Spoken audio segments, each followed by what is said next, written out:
Overview ले लेते हैं इन सब सारे फंक्शंस का, क्योंकि आपको अगर इंटरव्यू होता है टफ लेवल का होता है तो यहाँ पे ये सारी चीजें काम आ जाएंगी। ये कॉन्सेप्ट जो है ये क्वेरी से रिलेटेड नहीं है, ये बेसिकली परफॉर्मेंस और ऑप्टिमाइजेशन पे काम आते हैं। मतलब चीज़ों को ऑटोमेटिक करना, चीज़ों की परफॉर्मेंस अच्छी करना, या फिर हेल्प करना। जो आप क्वेरी अगर रेगुलर बेसिस पे कर रहे होते हो तो इसमें बहुत हेल्प हो जाता है। इसमें कॉन्सेप्ट आता है व्यू का। व्यू कॉन्सेप्ट बेसिकली होता क्या है? व्यू बेसिकली का मतलब होता है जो चीज़ आप देख रहे हो। व्यू यहाँ पे काम आता है, जैसे फॉर एग्जांपल आपको एक रिपोर्ट चाहिए रहती है हमेशा। मतलब जब भी आपको है ना एक स्पेसिफिक टाइप का डेटा देखना होता है तो आप उस क्वेरी को कर रहे होते हो।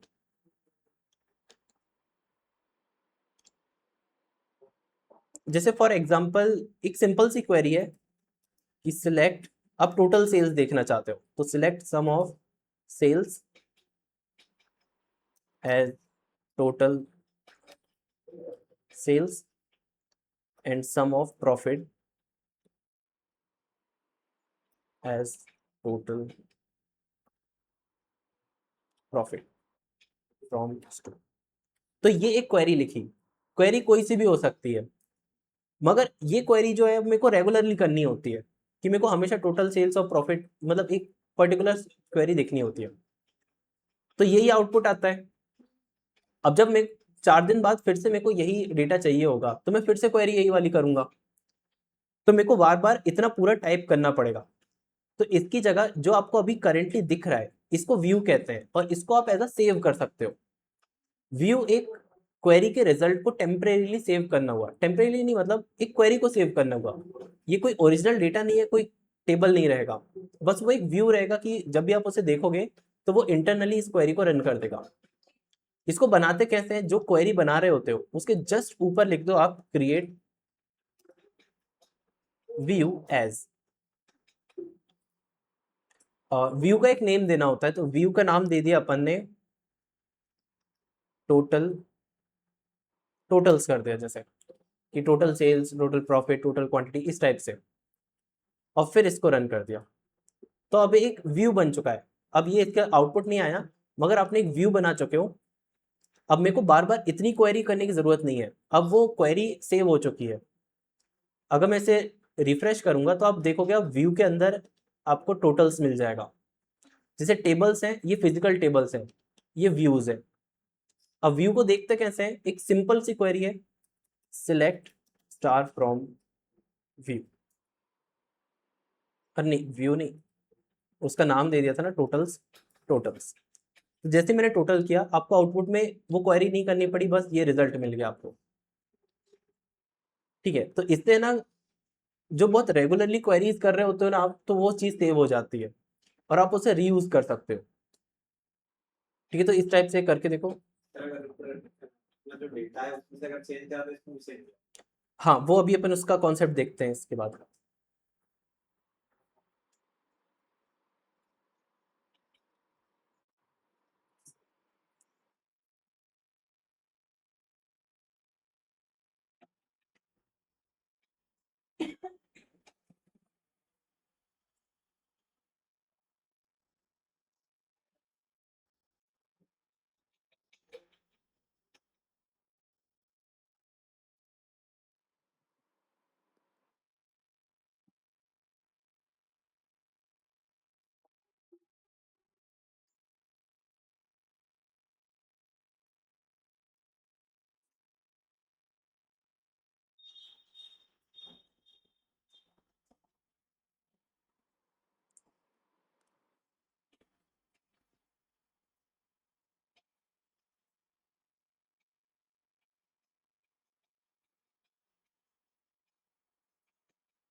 जो व्यू व्यू होता है वो क्वेरी को सेव कर लेता है ना। हाँ, व्यू बस एक क्वेरी को सेव करके रख रहा है। जब आप व्यू को रन करते हो मतलब व्यू को देखते हो तो वो इंटरनली इसी क्वेरी को रन कर रहा होता है। तो ऐसे व्यू में हम बहुत बहुत सारे क्वेरी सेव करके रख सकते हैं। हाँ, व्यूज में आप अपनी क्वेरीज को ना सेव कर सकते हो। जैसे जो लेंदी क्वेरीज होती है ना, जिनको आपको बार बार लिखना होता है, उनको आप सेव करके स्टोर कर सकते हो। जितने चाहे हाँ, जितनी चाहो उतनी बना सकते हो। जैसे कई बार होता है कि आपको एक क्वेरी लिखना है जिसमें 2-3 टेबल्स को ज्वाइन करके फिर रिजल्ट देखना होता है, कि जैसे हर मंथ आप है ना एक क्वेरी रन करते हो कि टॉप 5 कस्टमर क्या रहे इस मंथ के, तो आप एक हाँ। क्वेरी लिखोगे, तो उसी क्वेरी की जगह आप उस क्वेरी को सेव कर दो व्यू में, तो अगली बार आपको वो सेम क्वेरी नहीं करना पड़ेगी, बस व्यू देखो top 5 customers, select all from, और जैसे उसे रन करोगे इंटरनली वो क्वेरी रन होगी और आपको टॉप 5 उस मंथ के मिल जाएंगे। Okay sir. ठीक है, तो ये पार्ट होता है व्यूज का। क्या हुआ?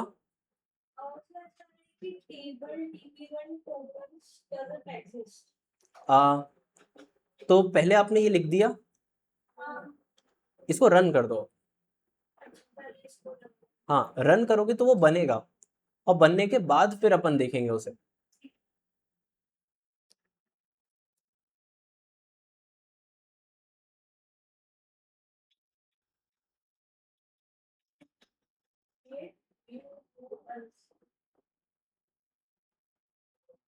और इसमें ब्रैकेट वगैरह भी नहीं लगते, बस एज कर दिया और आगे की क्वेरी आप लिख दो इसके जस्ट आगे।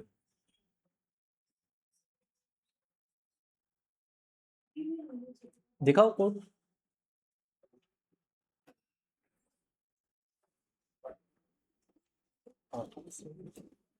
क्रिएट व्यू एज,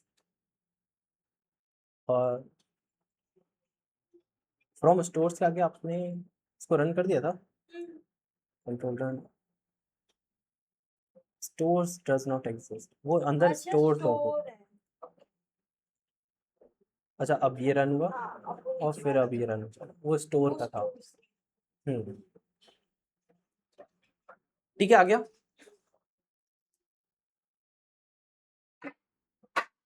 अब जैसे अपन एक रिकॉर्ड मतलब व्यू बनाना चाह रहे हैं, हमेशा इस क्वेरी को लिखना होता है कि आप ईस्ट रीजन में हाई एंड ऑर्डर्स को हमेशा देखना रहता है।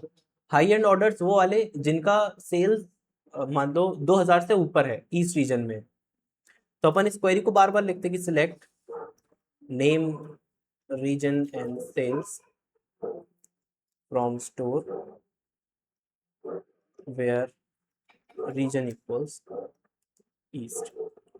ठीक है, सिंपल सी क्वेरी है जिसे आप हमेशा रन करते हो। अच्छा, एंड भी रहेगा कि ईस्ट रीजन में सेल्स ना, तो सेल्स इज ग्रेटर देन 1000। तो ये सारे रिकॉर्ड्स आ गए।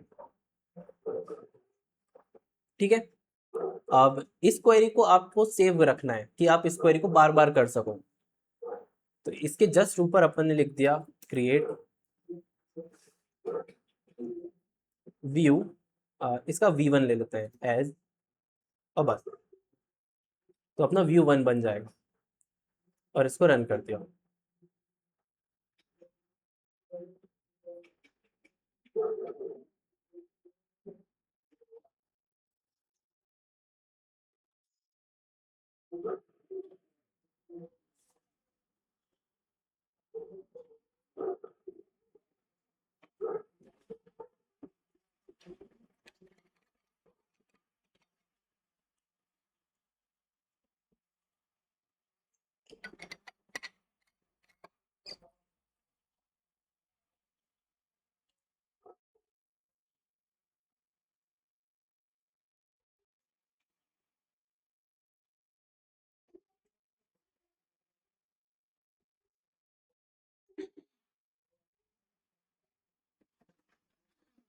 लिख लिया।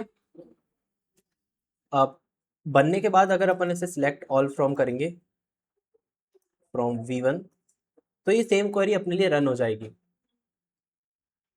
ये जो व्यूज होते हैं ये बिहेव कुछ इस तरीके के करते हैं कि आप व्यू को भी इस्तेमाल कर सकते हो चीजों को अपडेट डिलीट करने के लिए। जैसे कि अब यहाँ पे जो सेल्स है, ये जो v1 में जितनी सेल्स है, आपको ऐसा लगेगा कि ये जो v1 है सेपरेट बन चुका है स्टोर से, मगर ऐसा नहीं है। ये जो v1 के रिकॉर्ड्स दिख रहे हैं ये एक्चुअल में स्टोर के ही है। तो अगर मैं v1 को अपडेट कर देता हूँ तो स्टोर में अपडेट होंगे, ना कि v1 में। v1 सिर्फ एक जरिया है। जैसे अगर अपन ने कर दिया, जैसे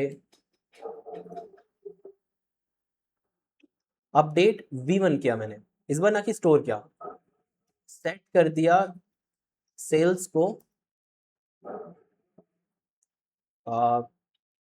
0 कर दिया, चलो नहीं फिर वो थोड़ी सी कंफ्यूजिंग हो जाएंगी चीज़ें। एक काम करता हूँ, मैं क्वांटिटी को भी ले लेता हूँ उसके अंदर। तो रीजन के अंदर क्वांटिटी और सेल्स दोनों थे, और इसको मैं V2 कर देता हूँ वैसे। ठीक है, V2 वाला वर्जन अपने को यूज़ करना है। तो इसमें क्वांटिटी भी है, क्योंकि V1 बनाई सेल्स के बेस पे, तो सेल्स को अपन चेंज नहीं करते हैं, अपन क्वांटिटी के साथ काम करते हैं। तो अपन ने क्या किया, वी अपडेट करना है V2 को, ठीक है, उसमें सेट करना है क्वांटिटी को 0। तो अभी क्वांटिटी कितनी दिख रही है, 7389 कुछ कुछ। तो अपन ने क्या किया, सेट कर दिया इसको, वेयर भी पास नहीं कर रहे, तो सारी क्वांटिटी 0 पे अपडेट हो जाएंगी। और इसको मैंने रन कर दिया, तो ये ग्रीन कलर का टिक आया और ये रन हो गया। अपन ने V2 को देखा कि V2 में काम हुआ या नहीं हुआ, तो अपने V2 को देखा तो यहाँ पे काम हो चुका है। बट अपन ने V2 को अभी अपडेट किया, मगर अपन सिलेक्ट ऑल करके देखते हैं स्टोर को। तो आपने select all from store run किया, और यहाँ पे अपन आइडेंटिफाई करते हैं कि ईस्ट वाले रीजन में जहाँ पे सेल्स 1000 से अबव थी, जैसे 2000, वहाँ की क्वांटिटी क्या हो गई, 0 हो गई। तो V2 को आप मतलब जो व्यूज बना रहे हो ना, उसको इस्तेमाल कर सकते हो चीज़ों को अपडेट और डिलीट करने के लिए। जैसे आप किसी पर्टिकुलर रिकॉर्ड को बार बार अपडेट करते हो, तो बार बार उसको फिल्टर करने की क्वेरी ना लेके उसका व्यू बना दो और डायरेक्टली उसे अपडेट और डिलीट कर सकते हो। ये जो अपडेट होता है, ये किसी टाइप के व्यू में काम करता है, किसी टाइप के व्यू में काम नहीं भी करता। अब किस टाइम के व्यू में काम करता है, वो व्यू बहुत सिंपल टाइप के होते हैं, जिसमें सिर्फ वेयर लगाया होता है, फिल्टर किया होता है। ये उस टाइप के व्यू में काम नहीं करेंगे जो ग्रुप बाय के यूज करके बनते हैं। मतलब जैसे अपडेट वाली क्वेरी है ना, वो मैंने मतलब चली नहीं। वो क्या बता रहे हैं, सेफ अपडेट मोड बता रहा है क्या? अच्छा, तो वो बस सेफ अपडेट मोड ऑन हो गया होगा वापस। उसको ऑफ करने के लिए अपन ने एक कोड देखा था अपने नोट्स में, ये अपडेट्स वाले सेक्शन में। हाँ, डिलीट और ट्रंकेट के आसपास ही था। ठीक है, इस क्वेरी को रन कर देना, set SQL safe updates equals 0।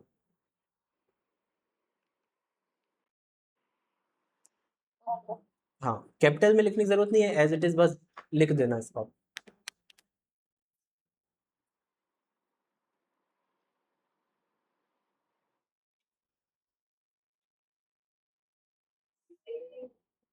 अच्छा, सबके में ये प्रॉब्लम आ रही थी क्या? ठीक है, रख दे।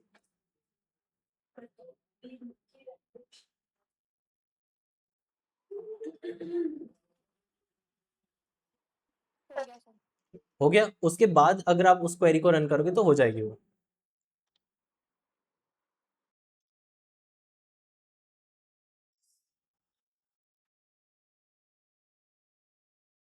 और वर्जन अपन चेंज कर चुके हैं, V2 बना चुके हैं उसको।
हो गया। अब इसमें अपडेट काम कर गया इस व्यू में, अपन एक और व्यू बना के देखते हैं जिसमें अपडेट काम नहीं करता। अपन एक सिंपल सी क्वेरी लिखी, इसको बनाया ग्रुप बाय का यूज करके, जैसे अपन ने रीजन वाइज टोटल सेल्स बना लेते हैं या फिर कैटेगरी वाइज टोटल सेल्स। तो अपन ने सिलेक्ट किया category and sum of sales from store,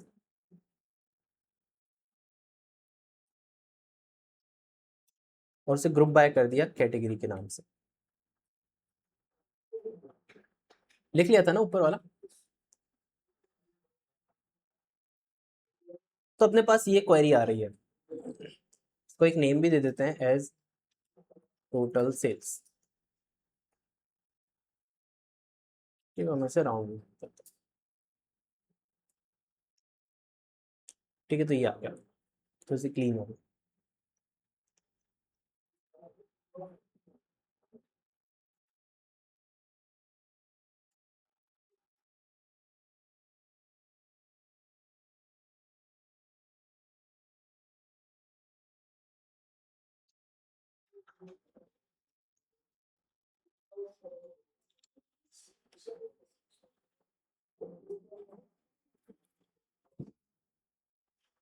आ गया। अब ये सक्सेसफुली रन हो रही है, तो अब इसका अपन एक व्यू बना देते हैं, क्रिएट व्यू। इस बार इसको बना देते हैं V3 एज।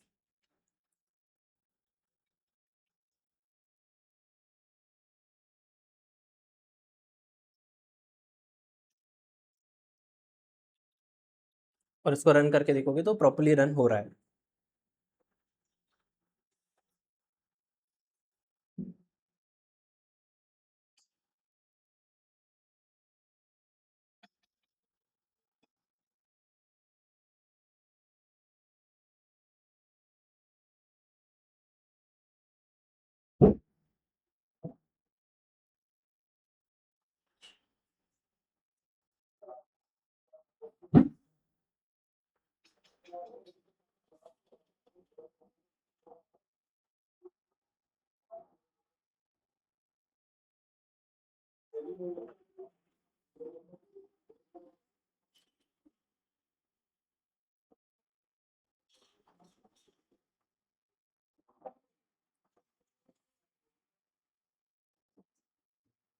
कर लिया इतना।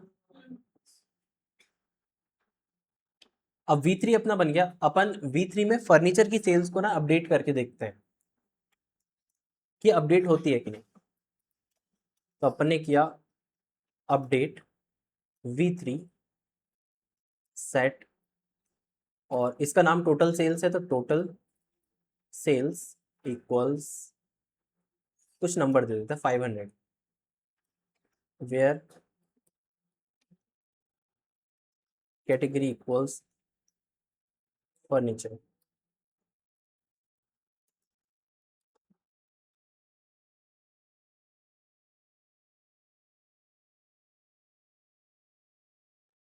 ठीक है, अपन ने क्वेरी पूरी सही लिखी, सब कुछ सही लिखा, बट इसने एक एरर दिया। और एरर क्या दिया?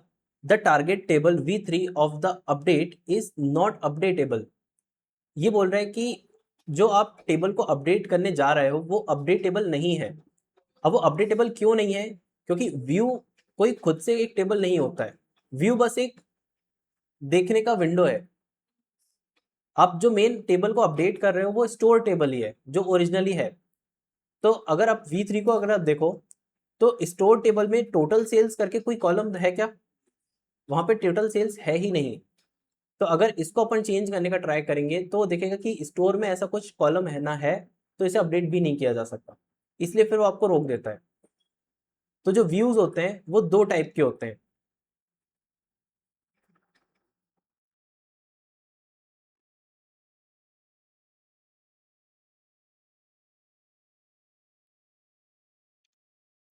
इससे अगर अपन व्यू देखें, a view in MySQL is a virtual table based on the result of a SQL query. It does not store data itself. Instead, it stores the query that generates the data. When you query the view, MySQL run the stored query and return the result. मतलब जो query आप रहती है वही run होती है। फिर एक कॉन्सेप्ट आता है अपडेटेबल और एक नॉन अपडेटेबल का, कि जितने भी व्यूज बनते हैं वो सिर्फ दो टाइप के हो सकते हैं, एक तो अपडेटेबल, एक non updatable. Updatable view, a simple view usually based on single table where you can use insert, update and delete. Non-updatable, a complex view that use things like sum, average, group by और even joins. तो वो update नहीं कर सकते आप. ठीक है, इस टाइप के ग्रुप्स. सिंपल है, जो सिंपल क्वेरी है वो अपडेट हो सकती है, कॉम्प्लेक्स वाली अपडेट नहीं होती. ठीक है, ये कुछ कोड स्निपेट्स लगा दिए थे. आए आपको व्यू क्या होते हैं, किस तरीके से बनते हैं, किस तरीके से उन्हें दिखते हैं.